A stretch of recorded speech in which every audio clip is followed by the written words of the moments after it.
Salut Chebé, Gang. ton nouveau projet Welcome to the Skyland, le volume 2, sort 4 ans après le premier, qui était sans doute ton projet le plus marquant aux yeux du public. Est-ce que tu ressens la pression dans le fait de faire un volume 2 d'un projet qui a marqué les gens? Mon état d'esprit par rapport à ça, c'est que même si le premier, c'est toujours quelque chose de lourd, qu'il y ait une continuité, moi j'ai toujours kiffé, même qu'on soit dans la vie, même pour regarder des films, j'aime bien quand il y a le 1, quand il y a le 2, quand il y a le 3, tu vois. Après il y a des choses, tu vois, c'est fait une fois, il faut pas les refaire. Mais comme je suis encore jeune et je compte pas arrêter la musique ou c'est pas prévu pour l'instant que j'arrête la musique, c'est le 2, donc ça attend un 3, pourquoi pas un 4, tu vois, et c'est ma continuité. En fait, c'est ma série de mixtapes. Il y a des séries de freestyle, c'est ma série de mixtapes, donc c'est la continuité et on va dire que c'est un pas en plus. T'as dit un truc intéressant, c'est qu'il y a des choses qu'il ne faut pas refaire. Est-ce que dans ta création, il y a des choses que tu ne referas plus? Ouais, certaines choses, dans le sens où ça veut pas dire que j'aime moins, par contre, mais il y a des choses que je sais que quand je fais, le public est pas encore assez prêt à recevoir certains sons comme ça, tu vois. Comme, tu vois, là, actuellement, ce que je trouve, la couleur de Welcome to Skyland, qui était il y a 4 ans, elle est grave actuelle. Genre, quand je réécoute même le projet, là, il y a pas longtemps, j'ai réécouté mes 2 projets. Quand je suis en ressortie de projet, j'aime bien réécouter mes anciens projets, tu vois. J'ai réécouté mes 2 projets pour voir un peu l'évolution, moi-même. Et je me suis dit, j'avoue, la couleur de l'année dernière, la couleur de cette année, c'est beaucoup la couleur de ce qu'il y avait, que je faisais 4 ans. Donc, au final, ça confirme un peu le fait, les gens, ce qui me disaient, ouais, c'est trop en avance, tout. Donc, de ça, j'ai corrigé le truc. On se met à l'heure. T'as capté? Faut avancer avec son époque. Dans une ancienne interview, tu disais que quand la trappe est arrivée, t'étais l'un des premiers à poser avec de l'autotune dessus, avec Hamza bien sûr, mais dans 2 registres différents. Sur ton nouveau projet, t'as des sons de drill, notamment le feat avec Gazo. Est-ce que ce nouveau mouvement, tu le vois comme pour la trappe, à savoir un terrain d'expérience pour tenter des trucs nouveaux? Là, la preuve en est. Et récemment, j'ai été invité par Leto sur son projet, mon frère Leto, de longue date. Et on a fait un son drill afro. T'as vu, c'était une petite expérience, truc en moi. Le morceau s'appelle Truc en moi. Et franchement, c'est pour dire que la drill elle-même, elle se développe. C'est comme avec la trappe. Après, il y a eu l'afro-trap, il y a eu les gens ils faisaient de la trappe sur de la techno, il y a eu plein de trucs, tu vois. Pour moi, la drill, ça va avancer. Et, petite parenthèse, si je peux la faire, la drill, en fait, c'est là depuis l'époque de la trappe. C'est juste qu'il y a un moment, c'était moins mis en avant, parce que c'était moins écouté. Où les gens, ils comprenaient moins. C'est une façon, la musique, c'est une question de comprendre, tu vois, comment tu comprends le son. Et on va dire Pop Smoke, il en est pour beaucoup. Il a fait accepter la trappe, la drill. Parce qu'avant, les gens qui kickaient sur les prods de drill, il y avait une façon de kicker sur les prods de drill. Et c'était assez saccadé, découper la prod. Et en vrai, si t'étais pas un amateur de rap ou de kicker, ça allait pas forcément te toucher. Alors que d'aujourd'hui, le rap, c'est devenu large. C'est-à-dire que tu peux même pas être sûr de qui écoute vraiment du rap, qui écoute pas du rap. Tu peux être choqué des gens qui écoutent du rap. Genre, le visuel, la personne, tu te dis, toi, t'écoutes du rap. Son quotidien, peut être au bureau, une petite meuf tranquille, rentre dans sa voiture, elle met un gros son, t'as capté? C'est-à-dire, en vrai, de nos jours, en fait, il y a une façon de faire de la musique pour que tu puisses toucher vraiment beaucoup de monde. Et il y a une façon de faire de la musique pour que tu sois très fort et reconnu par les autres rappeurs et le public, tu vois, d'une manière que t'es trop fort. Et ben voilà. Et tu choisis. En parlant de ça, je trouve que tu as gardé tes codes et ta fibre dans ton nouveau projet, mais que tu fais digérer tes codes plus facilement auprès du public. T'as tout, franchement, tu l'as écouté le projet? Bien sûr. Ok, c'est pour ça. Ouais, t'as tout dit, en vrai, parce que c'est une manière on va dire, de un peu tailler le diamant.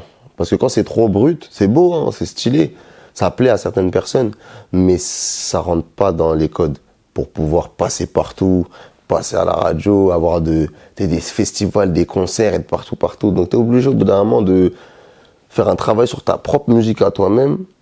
Surtout moi en vrai, plus que d'autres artistes. Pourquoi? Parce que j'ai traversé beaucoup d'époques tout en étant très jeune. Ce qui fait qu'au bout d'un moment, pour avoir une continuité et toujours être à l'heure, t'as besoin de travailler. T'as besoin de... Tu vois, en fait, et en plus moi je suis un esprit trop libre, j'aime trop vivre, tout ça. Ça veut dire que quand je vais dans la cabine, s'il faut, j'ai jamais la même voix. Je vais faire un son du moment qui me plaît à moi, je m'en fous. Mais après, derrière, j'ai l'équipe qui vont me dire, toi, on sait que t'es trop fort, on sait que tu vas faire tes trucs par rapport à trucs, on sait que tu connais la cabine, on sait tout. Mais mon pote, viens, on fait de la musique pour pouvoir la vendre aux gens un peu, t'as capté? C'est ça, en vrai, le message qu'on a commencé à bosser cette année avec l'équipe. Ils m'ont dit, gros, tu vois, parce que moi, en vrai, je continue, je vis ma vie, je suis dans mes trucs, je fais mes affaires. Ils m'ont dit, gros, là, cette année, vas-y. On a envie que tu fasses de la musique pour être compris, t'as capté? qu'on comprenne que tu fais pas qu'on se dise pas, ouais, Chebet, il fait le quinri. Et puis voilà, on a bossé un peu avec cet esprit-là, et je suis resté moi-même, et j'ai fait des titres, je pense qu'ils sont beaucoup plus compréhensibles au niveau pour les auditeurs qui n'ont pas l'habitude d'écouter ce style de musique, tu vois.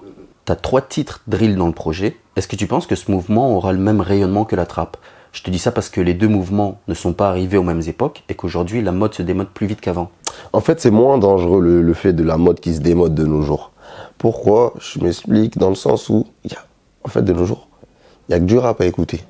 Donc ok, ça se démode, mais il y a quand même 2-3 puristes ou 2-3 personnes qui vont kiffer cet artiste et qui vont partir avec lui, tu vois, dans le sens où même si ça va pas être l'artiste numéro 1 que tout le monde parle, parce qu'il y a toujours un artiste tendancieux où on parle que de lui pendant un moment, 2-3 comme ça.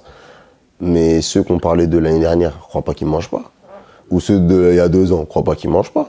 Peut-être toi, t'en entends moins parler de ton outrage parce qu'ils sont moins médiatisés actuellement, parce que c'est moins la mode. Mais en vrai, il faut comprendre que les médias, eux, leur métier, c'est de trouver la mode actuelle, d'en parler pour faire grossir même eux leurs médias. Mais ça veut pas dire qu'ils mangent pas, ces autres artistes. Donc en vrai, une fois que t'as passé le cap et que t'as passé le step, tu sais que t'es reconnu, que t'as ta fanbase, bah tu manges pour toi et tu crées autour pour toi. Et t'essayes de grappiller, de prendre un peu plus tu vois, de galons tu vois, en développant. Parce que des fois, tu développes ta musique, après, des fois, tu développes ton image de marque, après, des fois, tu vois. C'est ça, c'est le côté artistique. Il y a des artistes, tu t'entends même plus trop parler de médiatiquement, mais crois-moi que tous les jours, ils sont en tournée. Et ils remplissent, et c'est des pogos, et c'est lourd, tu vois. C'est-à-dire, en vrai, une fois que tu rentres dans le monde artistique, c'est à toi de te regarder, de savoir ce que tu veux faire de toi, où tu veux te situer, et d'essayer d'être le plus constant, tu vois. Et toi, où est-ce que tu te situes?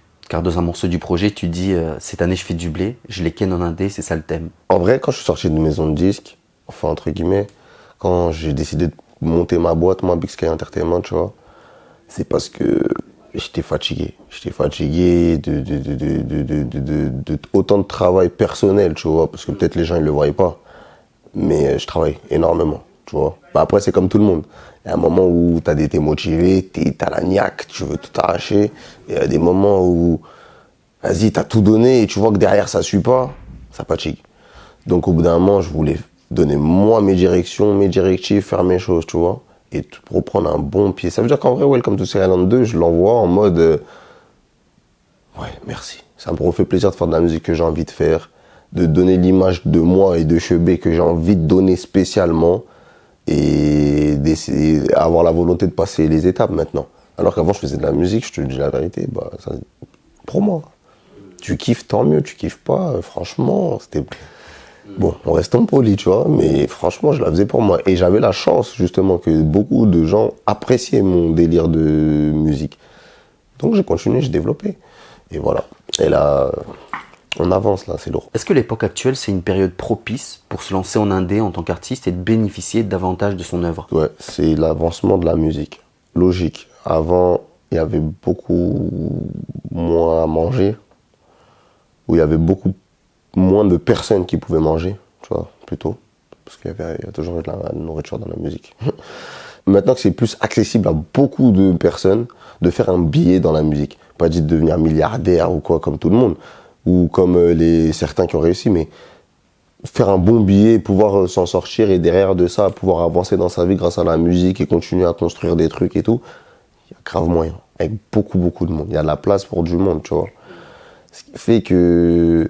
En vrai, vas-y, les gens, ils sont bien maintenant, tu vois. Ça a développé un truc. De ça, ça fait qu'en sorte que l'industrie a dû se plier aux nouvelles règles.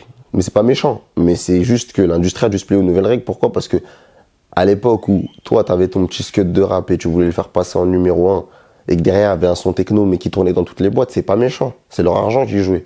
Donc, ton scud de rap, t'allais le faire tourner toi où tu voulais. Et on allait mettre la techno. Mais là, aujourd'hui, ils sont en train d'expliquer à la techno que, désolé, mais c'est ça qui vend le plus. Et quand à l'époque, on vous mettait en avant, vous le comprenez, pour vous, là, faut savoir comprendre que là, en ce moment, si on trompe sur le bon rappeur et on le fait vendre, on mange tout autant que vous, tu vois. Et c'est ça qui s'est plutôt inversé. C'est en fait, ça, c'est logique, c'est humain, mais en fait, c'est le fait que la France, surtout, là, on parle de la France, tu vois, écoutent beaucoup plus de rap que d'autres choses de nos jours. C'est ça qui s'est inversé. Et même sans le savoir, ils écoutent du rap. C'est-à-dire que Même si maintenant c'est des artistes qui font de l'afro ou du R&B, pas du R&B, c'est compté dedans, mais qui font des musiques un peu mélodieuses, tout ça. C'est du rap, parce que c'est des influences de rap. C'est des mecs que si tu leur demandes qu'est-ce qu'ils ont écouté, ils vont citer tous les anciens rappeurs, tu vois. Ce qui fait que, voilà, maintenant le rap, il s'est commercialisé. Bah, la France, on a gagné la Coupe du Monde, on a fait, VG Dream, c'est comme un rappeur. Tu vois, c'est un rappeur. Quand tu dis VG Dream, on dit un rappeur. Tu dis pas un chanteur afro ou je sais pas quoi, tu dis c'est un rappeur, tu vois. Donc voilà. Là, le rap est numéro 1 partout en France, c'est réel. Est-ce que cette fameuse époque offre l'opportunité aussi pour des artistes de péter au bout du 3e ou 4e projet par exemple, ce qui était moins le cas à l'époque, j'ai l'impression.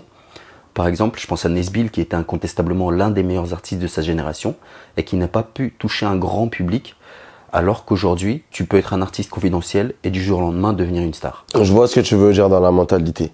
Et c'est vrai ça. Mais d'un autre côté, il y a des mecs aussi qui datent de l'époque de Nesbill, comme tu dis, qui ont envoyé même autant d'albums que Nesbill et qui sont passés au moment de notre génération à nous. Tu vois, je fais référence à Fianso, que je connais personnellement, que c'est un bon gars, tu vois. Et je te dis que gros, c'est un ancien. Ça veut dire que gros, quand il rappait, moi je l'écoutais, les gens ils peuvent même pas se dire... c'est des sons, je veux dire, je les connais pas, frère. Et il a pété au moment où il a fait sa série de freestyle. Mais peut-être que des gens, ils ont cru qu'il a rappé il y a 1 ou 2 ans. Mais gros, ça veut dire qu'au final, c'est plus ce que tu vas amener. Tu vois, derrière, comment il est arrivé, ouais, je suis un ancien, et je ramène des trucs d'ancien. Je kick comme un ancien, je vous montre les choses comme un ancien, et j'ai une vision d'ancien. En fait, le fait, c'est plutôt ce que tu dégages, tu vois. Si tu es à l'ancienne et que tu reviens pour faire le petit jeu, ben voilà, c'est un peu, tu vois, c'est un peu cramé, c'est mon avis à moi, tu vois. Mais si tu reviens en mode, ouais, je suis un ancien kicker et je suis trop à l'heure parce que j'ai capté votre nouveau jeu, mais regardez comment on la faisait, c'est ce qu'il a fait un peu bien de ce gros. Et après, il a fait, rentre dans le cercle des trucs, il a fait des événements, il a fait, tu vois, il est revenu en chef. Mais c'est un ancien, ça veut dire qu'en vrai, c'est pas ça. C'est qu'est-ce que tu vas vendre, en fait, ton image, est-ce que tu vas nous accrocher, en fait. Parce qu'on va dire la réussite d'album ou pas d'album, pour moi, elle est essentielle déjà à ta musique, si tu fais de la bonne musique ou pas, et à comment tu l'exploites, et comment elle est vendue. Si derrière, t'as pas les gens qui puissent dire à tout le monde « Hey, l'album de un tel est vendu » ou « Hey, nanani », ça va être compliqué. Il y a des milliards de rappeurs, il y a des gens, ils rappent dans leur chambre, frère. Ils ont des mini-studios, ils s'enregistrent seuls, ils font la prod seuls. Mais si personne ne sait, ça pourra jamais devenir une star, frère. Ben c'est pareil, même à toutes les échelles. C'est vrai, tu fais 1 million, 2 millions, mais si tu veux en faire 10, bah mets au courant les milliers, tu vois, mets en visibilité. Si c'est intéressant, les gens ils iront dessus. Si c'est moins intéressant, ils iront pas. Est-ce qu'avec l'ascension de Letton en ce moment, toi qui sors un très bon projet aussi, ton frère Kepler, Ice MC et d'autres, votre quartier peut connaître une nouvelle hype, comme ça a été le cas par exemple de Kobalade et du Batset? Franchement, de moi à toi, je pense qu'on est le premier quartier qui a eu ça à peu près. Après, pas le premier, mais bon, de la nouvelle génération, ouais. Il y a eu nous en premier, ceux qui ont suivi, c'est directement les Charros. Il y a eu 40 000 gangs. Il y a eu Batara Gang, il faut savoir, que Digitrix, il était dedans. Ah non, franchement, il y a eu beaucoup de quartiers. Mais on était dans les premiers, dans le sens où, dès qu'il y a eu le 17, il y a X-Vandar, il y a PSOTEC, oui, il y a Cran Max, il y a Volte-Face, il y a Ice, il y a eu trop de blazes. Il y a un tel, il y a un tel, il y a un tel, il y a un tel. Moi, comment je la vois, ça va dire avec nous, comment on a créé le truc, ça fait en sorte que des autres gens se sont dit, c'est possible. Genre en mode, ça existe en fait, les gars. C'est pas faux, ça, qu'on soit tous rappeurs, on soit tous connus, on mange tous des sous. Ça existe. Et qu'on vienne tous du même endroit en plus. Ça existe. Venons le faire.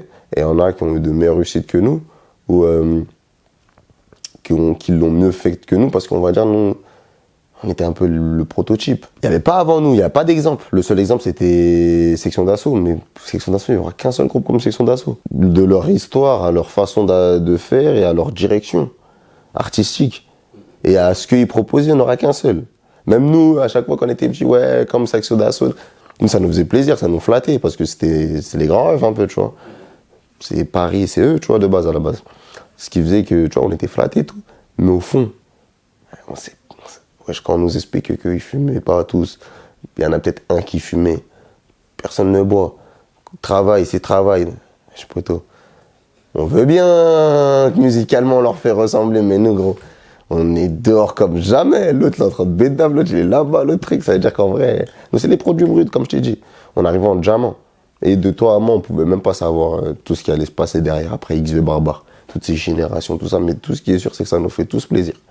Tu vois, en mode putain. Des fois, on se guette comme ça, on se dit, wesh, on est venu, on freestylait comme ça. Au final, ça a débloqué un métier, frère. Rappeur, young rappeur, frère. Ça existait qu'au States. Ça. Il y avait qui avant? Il y avait Béné. Tu te rappelles? Le fils à Demo One, je crois. Ah oui. Tu te rappelles? Avant, fallait être le fils à un membre d'un mafia qui a pris pour être un petit rappé avant. Ah mon gars, là maintenant ça y est, t'as 17 ans, t'es à peu près bon papa, t'as 2-3 qui cancent, t'as 2-3 l'image là. C'est parti, let's go mon gars. Donc voilà, ça fait plaisir. Welcome to Skyland 2. Allez le streamer fort, fort, fort. Allez streamer les projets d'avant aussi pour ceux qui connaissaient pas HEB. SO le syndicat.